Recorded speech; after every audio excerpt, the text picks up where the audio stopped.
What's up guys, John here and welcome to Baltimore Retro Gaming. And today I want to do a game review, and that is of Persona 5. Yes, I finally completed Persona 5, and God, what a long game this was. As a matter of fact, that's one of the things I want to talk about is how long the game is. But I just want to start off with, this is one of those games that kind of takes the route of the silent protagonist. And under a lot of circumstances, I'm not a huge fan of that.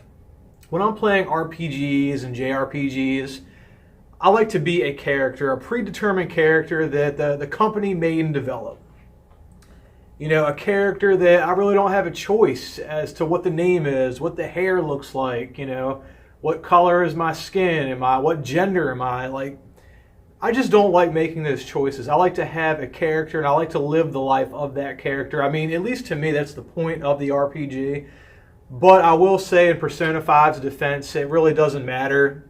I mean, the only thing you really get to choose is like your name and the name of your group. So that's really not that big of a deal. So the only way that this kind of correlates to the whole silent protagonist like realm is the fact that you get to choose your own name. And, you know, it's kind of similar to the PSP game, you know, Tales of the World Radiant Mythology. You know, that to me was acceptable, even though there's a lot more customization in that game. But anyway, Persona 5, guys, is a really, really, really good game. I do want to say that off the bat. And I waited for a really long time to buy this game. Now, I'm the kind of person that I do not buy many games on launch, unless it's a series or something that I'm totally, you know, like a huge fanboy of. You know, I don't buy games at launch. And this is the copy I found. It's the Steelbook.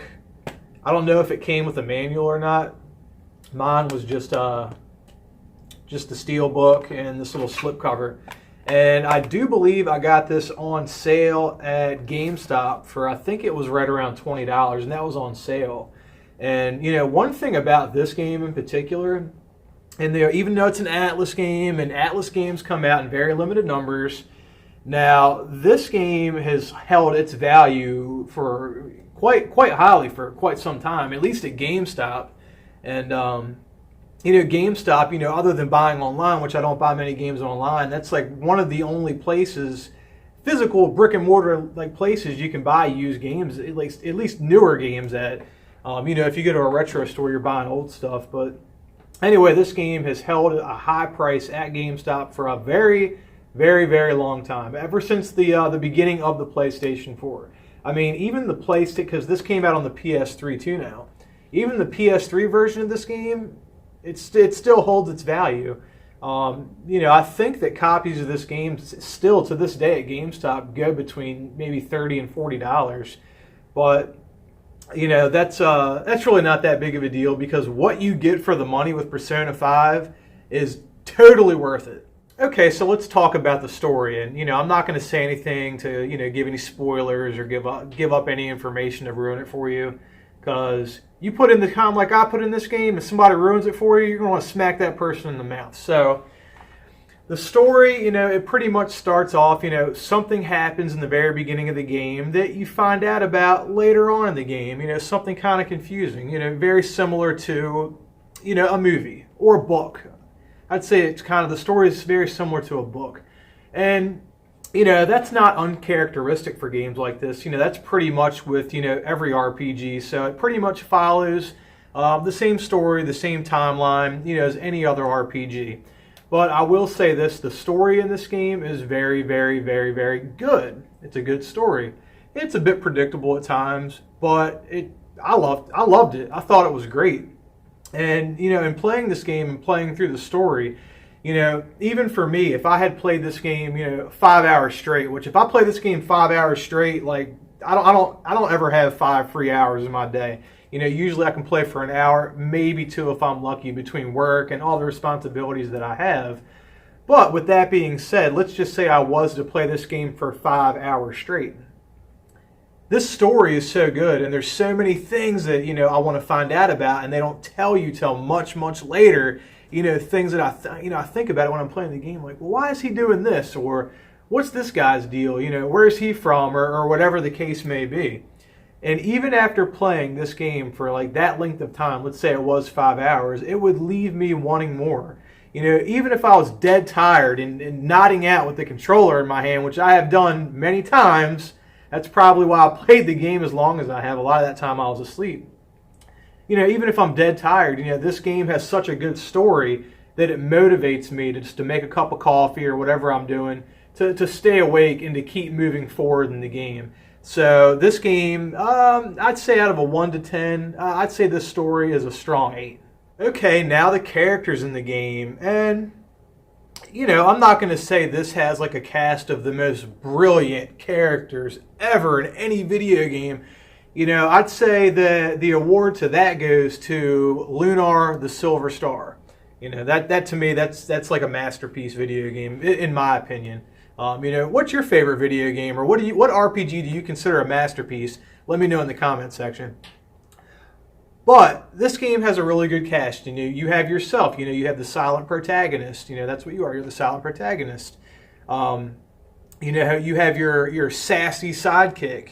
You know, you have your meathead best friend. You have your smart best friend.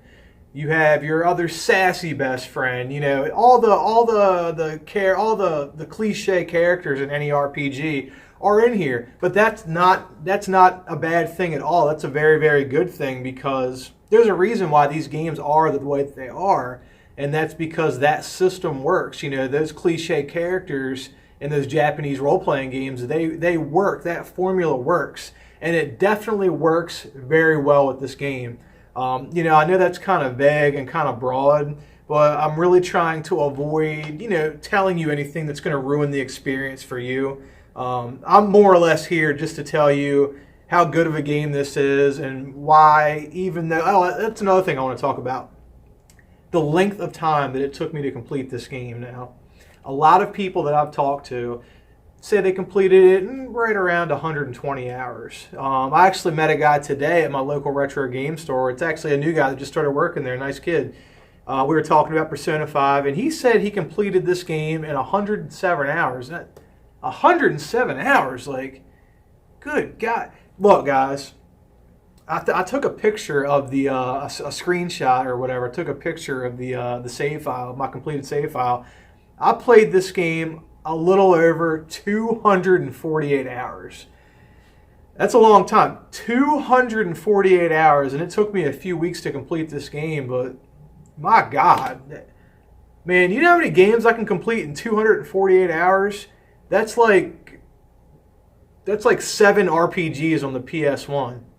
That's like 6 RPGs on the PS2. Like, that's a really long time. And, you know, there was a while when I was playing this game that, you know, a long game is good, and it definitely, you get your money's worth out of the game. But, you know, I'd say right around the 150 hour mark, I was like, all right, yeah, this game's really long, because something happened. There was like a thing you have to do early on in the game, and I thought this was going to be a very short game. I didn't know, and they ever told me how long it was. There was something that happened in the very beginning of the game where, you know, I thought it was kind of like Suikoden 2 or something, and the game was going to be over, and it turns out that, no, the game was not over. It was actually just the beginning of the game. And, you know, I'd say right around the 200 hour mark for me. It's probably going to be different for you. I was like, all right, come on. I got so many games in my backlog that I got to beat. Come on, let's move forward. Let's push ourselves in the right direction. Let's get this game over with. And, like, it kept going on and on and on and on. Like, the end of the game, like, every time I thought it was the end of the game, it wasn't. It was like the game was just starting all over again. And I'm not saying that's a bad thing at all. The story in this game is so strong, it's actually a good thing. You get really, really wrapped up in the story in this game. So the amount of time that it takes you to complete Persona 5, and the fact that it's that long, I think is a wonderful thing. It shows the developers really took a lot of time, a lot of loving care in making this game. Okay, so the battle system. Man, the battle system, nothing crazy. They didn't do anything new. They didn't do anything too inventive. But it is a turn-based RPG. It's not an action RPG, and it follows the turn-based RPG system. Now, as far as like any kind of a crafting system in this game, now, you can't do any kind of alchemy or crafting per se with your weapons. But what you can do is the crafting system lies in your persona. And, you know, I'm not spoiling anything by telling you guys that. So what you do is you can enhance your persona, you can fuse them together, you can level up your character, thus giving you the ability to level your persona by fusing persona together. And there's a few other different things you can do. Fuse multiple persona at the same time, and that's pretty much your crafting system, thus giving you new abilities. It's kind of the same as an alchemy system, in other RPGs. But yeah, turn-based RPG. If you hit the down button on the D-pad, you can see whose turn it is next. That way you can see whether it's an enemy's turn or one of your partner's turns. Healing. There's some characters in this game that do have healing abilities. Morgana, who's actually right here, and I'm not really saying anything to give anything away. Morgana, that's actually your main healer. But in that persona crafting system, you yourself, because you can't really craft persona for your friends or your teammates, but you can craft persona for yourself. And as far as like healing abilities, I'm just going to talk about healing abilities. You can craft persona to give yourself healing abilities to fully revive a fallen teammate, moderately heal all your party members, fully heal all your party members, remove status ailments from your party members, stuff like that. And I think that's pretty cool. And one thing that you can do, an ability that you have that your other teammates do not have, is you can choose, because you're in the game, they talk about you, and Morgana talks about you as being special. And I feel like all the teammates in your team are special, but you're apparently some kind of a special case, and Morgana calls you special. And the special thing about you is that you're a multi-persona user, meaning that you can use multiple personas, not just your persona or the way that you envision yourself. But anyway, guys, that's enough about me talking about this game. I think this game's, I'm just going to be honest, it's right a strong 8 out of 10. 1 being like the worst video game of all time, and for me, a 10 being Lunar the Silver Star, because that's my favorite video game of all time. And funny thing, I was really trying to finish this yesterday, which I did. I fully completed this game yesterday, to the best of my ability. But I have a copy of Panzer Dragoon Saga for the Sega Saturn, and that was going to be my treat. I had played that game a long, long time ago, but it's been so long since I played that game, and I do want to play Panzer Dragoon Saga and do a review of it and kind of let people know, is it really worth the money? I don't think it is at all, the type of money that people are charging for it. But is it worth paying hundreds of dollars for or not? And I was having issues with my Sega Saturn, and if somebody knows anything about this, let me know in the comments section. But sometimes the unit won't read discs, and I heard there's it's called like a tensiometer or something, kind of like in the laser. There's like a Phillips head screw or whatever that you can kind of adjust and dial and kind of increase or decrease the laser intensity. And because I don't think the laser is what's wrong with my Sega Saturn, I think it's something else. So if anybody's watching and knows anything about servicing a Sega Saturn, please let me know. I have this feeling that I don't need to buy a new laser for it, that I just need to adjust something in my Sega Saturn. So I'm just throwing it out there because I really need help. If anybody knows anything about doing adjustments and servicing Sega Saturns, please let me know. I would be extremely, extremely grateful. Anyways, guys, like I was saying, this game is a strong 8 out of 10. I strongly recommend it. Now, the price point, like I said, I think this game goes for around $30 or $40. I bought it for right around $20. And I don't know if this being a steelbook, I don't know if this affects the price or if it's like some collector's thing or whatever. I don't know. I don't play these things to sit on a shelf. I'll play these things to play them. And even though I do have a sizable collection of video games, I play my video games. And I'm not going to say I'm going to give my video games away, but if somebody really appreciated a game and I can tell that it really meant a lot to them, I would sell it and I would let that game go to somebody that's going to appreciate it. So anyways, guys, thanks for watching. Remember to like this video, guys. Remember to subscribe to the channel. Until next time, guys, peace out.